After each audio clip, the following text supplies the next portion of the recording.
মুর্শিদ মুহাম্মাদের নাম, মুর্শিদ মুহাম্মাদের নাম, তাওহীদেরই মুর্শিদ আমার মুহাম্মাদের নাম, মুর্শিদ মুহাম্মাদের নাম। ওই নাম জপলে বুঝতে পারি খোদাই কালাম, মুর্শিদ মুহাম্মাদের নাম। জোরে বলুন ঠিক কিনা? আল্লাহ রাব্বুল আলামিন কোরআনুল কারীমের মধ্যে ارشاد ফরমাচ্ছেন, ওয়াত্তাবে, তোমরা অনুসরণ করো, ইত্তেবা করো, ওয়াত্তাবে সাবিলা মান আনাবা ইলাইয়া, তোমরা তাদেরকে অনুসরণ করো, তাদের ইত্তেবা করো যারা আল্লাহ ওয়ালা হয়ে গেছে, যারা আল্লাহর রাস্তায় চলে গেছে। জোরে জোরে বলুন সুবহানাল্লাহ। আজকে যাদের অনুসরণ হচ্ছে, বিশেষ করে অত্র দরবারের প্রতিষ্ঠাতা আপনার তরিকায়ে গাউসুল আজম সুলতানুল আশিকিন শাহ সুফি মাওলানা শাহ খলিলুর রহমান আল কাদেরী, উনি কি আল্লাহর পথে যান নাই? ওনার জীবন যৌবন সব কিছু আল্লাহর জন্য উৎসর্গ করে নাই? এবং ওনার পরে যার আজকের অনুসরী আপনার শাহ সুফি আলহাজ হযরত মাওলানা শাহ আজিজুল্লাহ আল কাদেরী রহমাতুল্লাহ আলাইহি, যার 20তম অনুসরীতে আমরা শরীক শামিল হয়েছি, ওনারা কি দুনিয়াওয়ালা ছিলেন না আল্লাহওয়ালা ছিলেন? আল্লাহওয়ালা ছিলেন। ওনারা যদি চেয়ারম্যান মেম্বার হতো, আজকে কি 20 বছর অবগত হয়ে গেছে, চলে গেছে, মানুষ কি এভাবে সম্মান করত? এলাকায় যত ধনী, যত বড় সম্পদশালী হোক, হয় মানুষ মৃত্যুর পরে 2-1 বছর স্মরণ রাখে, ইয়াদ রাখে, এরপরে বছরের পর বছর তার নাম নেওয়ারও কেউ থাকে? জিয়ারত তো দূরের কথা। কিন্তু ওনারা আজকে এত বছর অতিবাহিত হয়ে গেছে, তারপরও পাগলের মতো মানুষ বিভিন্ন অঞ্চল থেকে ছুটে আসতেছে। এটা হলো, এটা কারো ব্যক্তিগত ইচ্ছে নয়, এটা আল্লাহর হুকুমে, আল্লাহর রহমতে। জোরে জোরে বলুন সুবহানাল্লাহ। এজন্য আমরা যারা নবী ওলির দামানের মধ্যে আছি, আমরা আহলে সুন্নাত ওয়াল জামাত, আমরা জান্নাতের অধিবাসী, এতে কোনো সন্দেহ আছে? এজন্য আমাদের কাজী নজরুল ইসলাম বলেছেন, ওই নামের দামন ধরে আছি, আমার কিসের ভয়, আমার কিসের ভয়, ওই নামের গুণে পাবো আমি খোদার পরিচয়, পাবো খোদার পরিচয়। আর কদম মোবারক যে আমার বেহেশতের কান্দাম, মুর্শিদ মুহাম্মাদের নাম, মুর্শিদ মুহাম্মাদের নাম, তাওহীদেরই মুর্শিদ আমার মুহাম্মাদের নাম, মুর্শিদ মুহাম্মাদের নাম। ওই নাম জপলে বুঝতে পারি খোদাই কালাম, মুর্শিদ মুহাম্মাদের নাম। জোরে বলুন ঠিক কিনা? এজন্য আমরা নবীদের নাম, ওলিদের নাম আমরা বেশি নিই, ঠিক কিনা বলেন? যে আপনারা এই রাত্রের আজকে কয়টা? এখন প্রায় 2:30টা। এই যে সন্ধ্যার পর থেকে উলামায়ে কেরামের জবানে নবী ওলির শান শুনতেছেন, জিকির আজকার শুনতেছেন, কোরআন তেলাওয়াত শুনতেছেন। এটা কেমনে না আমরা কোরআন এবং হাদিস অনুযায়ী আমরা আমল করি, আমাদের একটা সেকেন্ড, একটা মুহূর্ত আজকে রাত বৃথা যাবে? সব ইবাদতের খাতায় গ্রহণযোগ্য হবে। হাদিস শরীফ শুনে আমি শেষ করতেছি। আল্লাহ রাসূল হাদিস শরীফের মধ্যে ارشاد ফরমাচ্ছেন, ফতহুল কবির 2য় খণ্ড 20 পৃষ্ঠার হাদিস, আল্লাহ নবী ارشاد করেন, ক্বালা রাসূলুল্লাহ সাল্লাল্লাহু আলাইহি ওয়াসাল্লাম, যিকরুল আমবিয়ায়ে মিনাল ইবাদা ওয়া যিকরুস সালিহিন কাফারা। জোরে বলুন সুবহানাল্লাহ। আল্লাহ নবী বলেন, নবীদের নাম নেওয়া ইবাদত, আর ওলিদের নাম নেওয়া হচ্ছে গুনাহের কাফারা।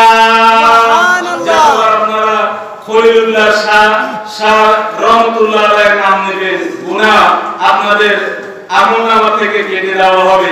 যতবার আজিমুল্লাহ শাহ রহমাতুল্লাহ আলাইহির নাম নেবেন আপনাদের গুনাহগুলো maaf করা হবে। জোরে জোরে বলুন সুবহানাল্লাহ। আর যতবার নবীর নাম নেবেন, নবীর জিকির করবেন, ততবার নামাজ পড়লে যেরকম নামাজ পড়া যেরকম ইবাদত, রোজা রাখা যেরকম ইবাদত, হজ করা যেরকম ইবাদত, পর্দা করা যেরকম ইবাদত, নবীর নাম নেওয়া, নবীর জিকির করা, নবীর নামে দরুদ পড়া, নবীর নামে নাতে রাসূল পড়া সম্পূর্ণ ইবাদত। জোরে জোরে বলুন সুবহানাল্লাহ। জিকরুল আম্বিয়ায়ে মিনাল ইবাদত, নবীদের নাম নেওয়া ইবাদত, আর ওলিদের নাম নেওয়া গুনাহের কাফারা। যতবার মাওলানা শাহরান সাহেবের নাম নেবেন, আওলাদে ওলি, ঠিক কিনা বলেন, আপনার সগীরা গুনাহ মাফ হবে। যারা স্টেজে প্যান্ডেলে বসেছেন, এত ওলামায়ে কেরামের চেহারা দেখেছেন, আপনাদের সগীরা গুনাহ মাফ হচ্ছে। নবীদের আমরা তো নবী দেখি নাই, নবীর মজলিসে আমরা বসার সৌভাগ্য হয় নাই। নবী বলেছেন আলেমের মজলিসে বসা, নবীদের মজলিসে বসার সওয়াব হবে। জোরে জোরে বলুন সুবহানাল্লাহ। আর আলেমের চেহারার দিকে তাকালে আপনার সগীরা গুনাহ মাফ হবে, ঠিক কি না বলেন? সুন্নি উলামায়ে কেরামের সাথে সম্পর্ক করবেন, সুন্নি উলামায়ে কেরামের সাথে বন্ধুত্ব করবেন, আত্মীয়তা করবেন, সোহবতে থাকবেন, আপনার দুনিয়া উজ্জ্বল হয়ে যাবে, পরকাল উজ্জ্বল হয়ে যাবে। আপনি ঈমান নিয়ে দুনিয়া থেকে যেতে পারবেন, এতে কোনো সন্দেহ নাই। দরবারের সাথে সম্পর্ক রাখবেন, আপনার আলেমদের সাথে সম্পর্ক রাখবেন, এবং 72 ফেরকা থেকে যত সম্ভব আপনি আপনার পরিবার, আপনার আত্মীয়, আপনার ছেলে সন্তান, বন্ধু বান্ধবকে দূরে রাখার চেষ্টা করবেন। কারণ নেককারের সাথে উঠা বসা করলে যেরকম ইবাদত হয়, বদকার, সিয়াকার, নবীর দুশমন, ওলির দুশমনের সাথে উঠা বসা করলে আপনার গুনাহ হবে, আপনার ঈমান নষ্ট হবে, ঈমান আপনার কমতে থাকবে। এক সময় আপনাকে শয়তান মিসগাইড করে, ঈমান হারা করে আপনাকে দুনিয়া থেকে নিয়ে যাবে। তাহলে ঈমানওয়ালার সাথে সম্পর্ক রাখলে দেখুন ঈমানের হেফাজত হবে। বদকারের সাথে, নবীর দুশমন, ওলির দুশমনের সাথে সম্পর্ক করলে রিস্ক আছে, ঈমান হারা হওয়ার সম্ভাবনা বেশি আছে। ওলামায়ে কেরাম আপনাদেরকে বলেছেন সুন্নি মাদ্রাসায় ছাত্র দেওয়ার জন্য, দরবারের সাথে সম্পর্ক রাখার জন্য, সাপ্তাহিক মাসিক জিকির করার জন্য। অনেক আপনার পুরানা মুরিদান তারা দরবারে আসে না, পীর সাহেবদের প্রতিনিধিদের সাথে সম্পর্ক রাখে না, আছে না? দুনিয়া লোভী হয়ে গেছে, নফস নষ্ট হয়ে গেছে, আপনাদের যে অবৈধ পথে থাকতে থাকতে, ইনকাম করতে করতে এখন আর দরবার ভালো লাগে না, মাহফিল ভালো লাগে না, জিকির ভালো লাগে না, নফস নষ্ট হয়ে গেছে। মুরিদ হয়েছেন পীর সাহেবের কাছে, দরবারের কাছে, আপনি ওনার কাছে বিক্রি হয়ে গেছেন। ওনার ডাকেই আপনাকে উপস্থিত হতে হবে, না হলে আপনার সাথে ওই তরিকতের নিসবত, রহমত, বরকত কখনো আসবে। আপনার লাইফ বরবাদ হয়ে যাবে, কর্মজীবনে শান্তি পাবেন না, রুজি রোজগারে বরকত হবে না, পরিবারের মধ্যে শান্তি থাকবে না, অস্থির অ্যাক্সিডেন্ট, বিপদ আপদ, রোগ শোক, বালা মুসিবত আপনার ঘরের মধ্যে লেগে আছে। বেয়াদবে মারুমে ফজল, বেয়াদব সব সময় আল্লাহর রহমত থেকে বঞ্চিত থাকে। ইবাদত করলে শুধু জ্ঞান অর্জন করলে রহমত ওয়ালা হয় না, আদব থাকতে হবে, ইহতিরাম থাকতে হবে। শয়তান 6.5 লক্ষ বছর মুআল্লিমুল মালায়েকা থেকে ইবাদত করে, নবীর শানে বেয়াদবি করার কারণে সে ঈমান হারা হয়ে গেছে। আল্লাহ তাকে কাফের বদুয়া দিয়েছেন, ঠিক কি না বলেন? বেয়াদবির কারণে নামাজও কম নাই, রোজাও কম নাই, জ্ঞানেরও কম নাই। বেশি শিক্ষিত হলে বেজাল আছে, ঈমান আর আছে। এজন্য তরিকতপন্থী লোক, সুন্নিপন্থী লোক তারা আদবওয়ালা হয়, ইজ্জতওয়ালা হয়, নরম তবিয়তের হয়, মানুষকে ইজ্জত দেয়, সম্মান দেয়, বড়দেরকে দেখলে কদর করে, আপনার উঠে সিটে জায়গাতে, এটা একমাত্র আদব শিক্ষা করার কারণ মূল ক্যাম্পাস হলো মাদ্রাসা নয়, মক্তব নয়, আউলিয়া কেরামের দরবার, আউলিয়া কেরামের খানকা। ঠিক কিনা বলেন? আদবওয়ালা দেখবেন আপনি, আজকে আমার কথা লিখে আপনি পরীক্ষা করেন, মাদ্রাসার ছাত্র সে আদবওয়ালা হয় না। যার বাবা যে ছাত্র তরিকতপন্থী দরবারের সাথে সম্পৃক্ত সে আদবওয়ালা হয়। স্কুল কলেজ ইউনিভার্সিটিও তাই বলেন।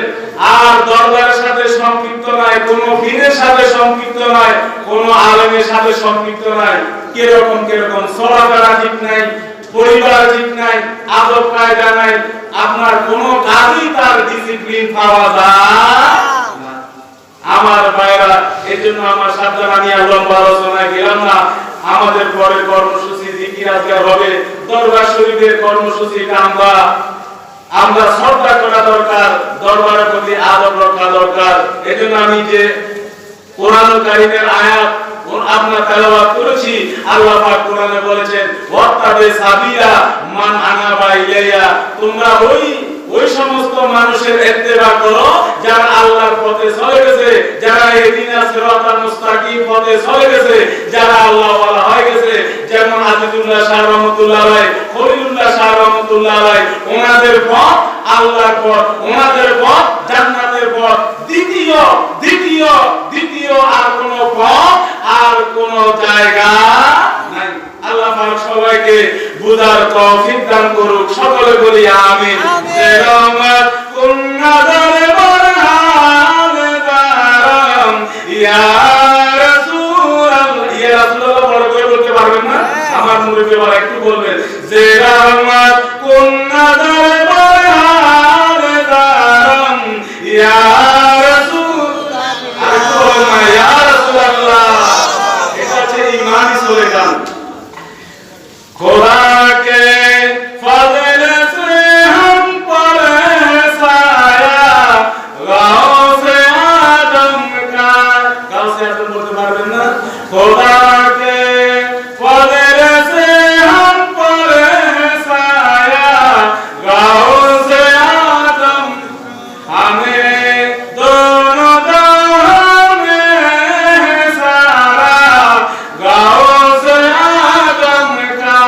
নবীর দামানে থাকবেন, ওলির দামানে থাকবেন, শুধু নিজের ছেলে সন্তানদেরকে এই পথে রাখবেন, তাহলে আপনি সঠিক ফিদা হয়ে দুনিয়া থেকে যেতে পারবেন। দুনিয়াও সাকসেস, আখিরাতও সাকসেস, জন্ম সাকসেস, মৃত্যুও সাকসেস। আল্লাহ পাক কবুল করুক, সকলে বলি আমিন। আসসালামু আলাইকুম।